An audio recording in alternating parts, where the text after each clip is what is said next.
আসসালামু আলাইকুম রহমতুল্লাহি আবারাকাতু।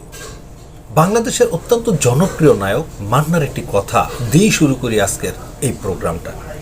মান্না একটা ইন্টারভিউতে বলেছিলেন, ফিল্ম ইন্ডাস্ট্রিতে কেউ কারো কখনো বন্ধু হতে পারে না। এখানে এতটাই প্রফেশনাল যে কারো স্বার্থে যদি কারো আঘাত লাগে মুহূর্তের মধ্যেই বন্ধুত্বটা ভেঙে যায়। তার উজ্জ্বল দৃষ্টান্ত হতে পারে শাকিব খান।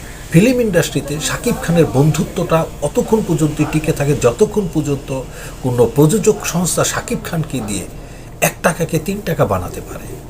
যখনই শাকিব খান সেখানে কোনো প্রকারে বাধা সৃষ্টি করতে চায় বা তার গল্প পছন্দ না হয়, ঠিক ওই প্রতিষ্ঠানের সাথেই তার সম্পর্কটা ছিন্ন হয়ে যায় এবং তারা তার শত্রুরূপে হাজির হয়।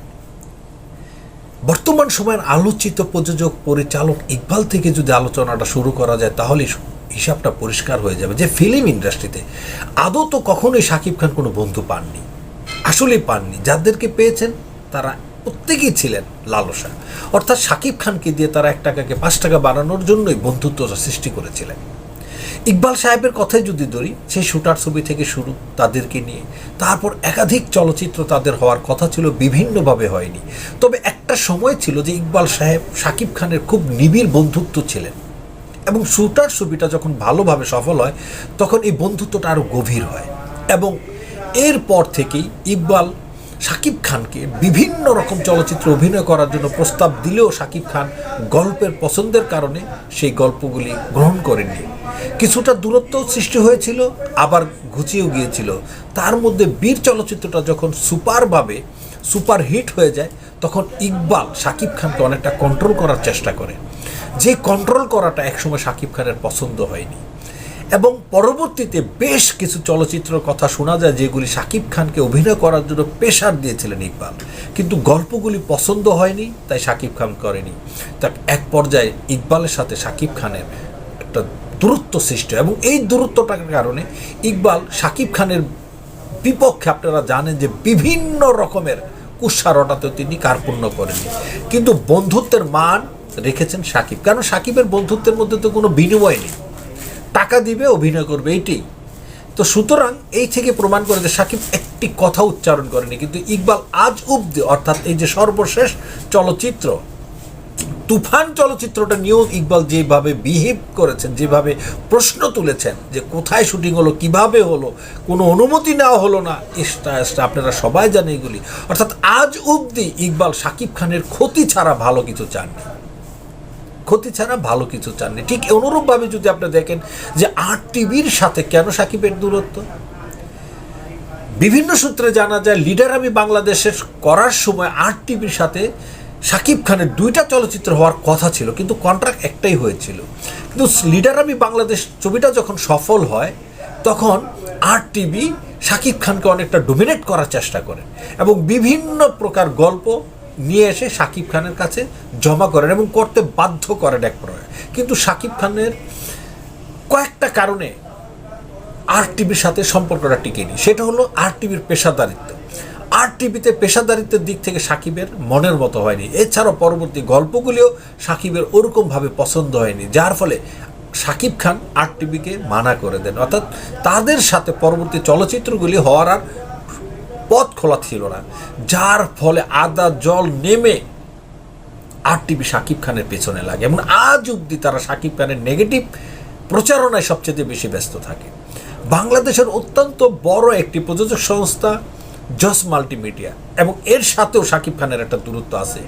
নবাব চলচ্চিত্রটি যখন পাসওয়ার্ড চলচ্চিত্রগুলি হয়, ঠিক তখন শাকিব খানের সাথে জস মাল্টিমিডিয়ার সাথে একটু দূরত্ব কমে আসে, কিন্তু তার পরবর্তীতে দেখা যায় যে শাকিব খানকে তারও ডোমিনেট করার চেষ্টা করে, বিভিন্ন প্রকার গল্প এনে শাকিব খানকে সেই ছবিগুলি করার জন্য প্রেশার দিতে থাকে বন্ধুত্বের বান্ধনে। কিন্তু শাকিব খানের পছন্দ না হওয়ার কারণে সেই চলচ্চিত্র হয়নি এবং এরপরে জজের সাথে তাদের চূড়ান্ত একটি দূরত্ব সৃষ্টি হয়, যা এখনও বিদ্যমান। আমরা যদি বলি সর্বশেষ আমরা দেখেছি যখন প্রিয়তমা চলচ্চিত্রটি সফল হয়, ঠিক ওই সময় আমরা দেখতে পাই যে আবির্ভাব ঘটেন আরদান আরশাদের। এবং আমি বলি যে আরদান আরশাদ দীর্ঘদিন ধরে চলচ্চিত্র অঙ্গনে পদচারণা থাকলেও তাকে মানুষ ওইভাবে চিনত না। একমাত্র শাকিব খানের হাত ধরেই আজকে আরশাদ আদনান বাংলাদেশ চলচ্চিত্রে অনেকে তাকে আগামী দিনের সবচেয়ে বিগ প্রডিউসার হিসাবে মনে করেন। কিন্তু আজ দেখেন তো, প্রিয়তমা চলচ্চিত্রের আগে আদনান আরশাদকে খুব আপনি চিনতেন কিনা? চিনতেন না। সেই আদনান আরশাদের সাথে যখন প্রিয়তমা চলচ্চিত্রটি সুপার টুপার হিট হয়, ব্লকবাস্টার হয়, বাংলাদেশের ইতিহাসে নতুন একটি ইতিহাস রচনা করে, এবং পরপর রাজকুমার চলচ্চিত্রটি যখন আসে তখনও যে এটা সুপার বাম্পার হয়ে যায়, তখন তাদের মধ্যে বন্ধুত্বের কোনো মানে আনলিমিটেড হয়ে যাবে। আমরা ধরেই নেই শাকিব খান আর আদনান আরশাদের বন্ধুত্বটা একদম অনন্তকাল ধরে থাকবে, কিন্তু সেটা কি থেকেছে? সম্প্রতি সময় তুফান চলচ্চিত্রের প্রযোজক সংস্থা ও সিনেপ্লেক্সদের সংস্থার মধ্যে যে মিটিংটা হয়, সেখানে পরিষ্কার হয়ে উঠেছে যে আদনান আরশাদ এখন বিতাস মানে বিষাদময় শাকিবের শত্রুতে রূপান্তর হয়েছে। কেন হয়েছে? আদনান আরশাদের প্রযোজনায় প্রিয়তমা চলচ্চিত্রটি সুপার টুপার হিট হওয়ার পর শাকিব মানসিকভাবে একটি সিদ্ধান্ত নেয় যে তিনি আর সেই কালের কোনো চলচ্চিত্রে অভিনয় করবেন না। তিনি বেছে বেছে চলচ্চিত্র করবেন এবং ভালো কিছু চলচ্চিত্রে অভিনয় করবেন এই শেষ সময়ে এসে। এবং সেই ধারাবাহিকতা তিনি রাজকুমার এবং তুফান চলচ্চিত্রের সাথে নিজেকে, দরদ চলচ্চিত্রের সাথে নিজেকে যুক্ত করেন। কিন্তু এর মধ্যেই সেই 2019 সালের একটি চলচ্চিত্র আগুন চলচ্চিত্রটি, ওই সময় এটা শুটিং বন্ধ হয়ে যায় এবং কিছু অংশ বাকি থাকে, যেই পরবর্তীতে আর ওই চলচ্চিত্রটা আলোর মুখ দেখেনি, সেটাই আমরা বুঝতে পারি। এবং এই চলচ্চিত্রটা কিনে নেয় কে? ভার্সান মাল্টিমিডিয়া, অর্থাৎ আদনান আরশাদের মিডিয়া। আদনান আরশাদের একটা আশা ছিল যে তিনি হয়তোবা শাকিব খানকে যদি বলেন, শাকিব খান পুনরায় শিডিউল দিবেন, অর্থাৎ তুফান চলচ্চিত্রের পরেই তাকে শিডিউলটা দিবেন, এরকম একটা ভাবনা ছিল, যেহেতু বন্ধুত্ব ছিল। কিন্তু শাকিব খান প্রিয়তমা চলচ্চিত্রের পর যে সিদ্ধান্তটা নিয়েছিলেন যে তিনি আর ব্যাকডেটেড বা এরকম কোনো চলচ্চিত্র অভিনয় করবেন না যেখানে তাকে মানায় না, এবং এর জন্য তিনি নীলদরিয়া চলচ্চিত্রের টাকা রিটার্ন দিয়েছেন, সেটা আমরা সবাই জানি যে এটা ব্যাক করে দিয়েছেন। কিন্তু আদনান আরশাদ যখন তাকে ওই 2019 সালের আগুন চলচ্চিত্রের জন্য চাপ দেয়, তিনি তখন পরিষ্কার বলে দেন এটার মধ্যে তিনি আর ইনভলভ হবেন না, এটার আর কোনো শিডিউল তার পক্ষে দেওয়া সম্ভব না। এবং দেখেন, এতে আদনান আরশাদের সামান্য কিছু টাকা লোকসান হয়, বাস তাদের মধ্যে শুরু হয়ে যায় বন্ধুত্বের জায়গায় শত্রুতা।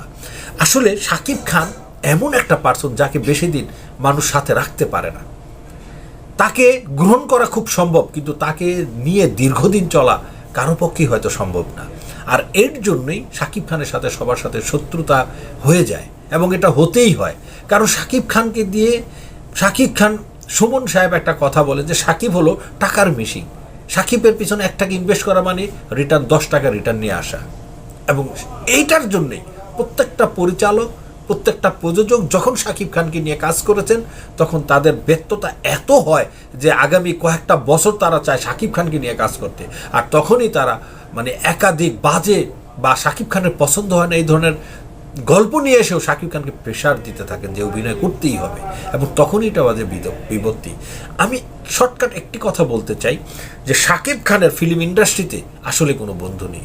যারা আছে তারা স্বার্থপর, এবং তারা প্রত্যেকেই শাকিব খানকে জাস্ট ব্যবহার করেছে।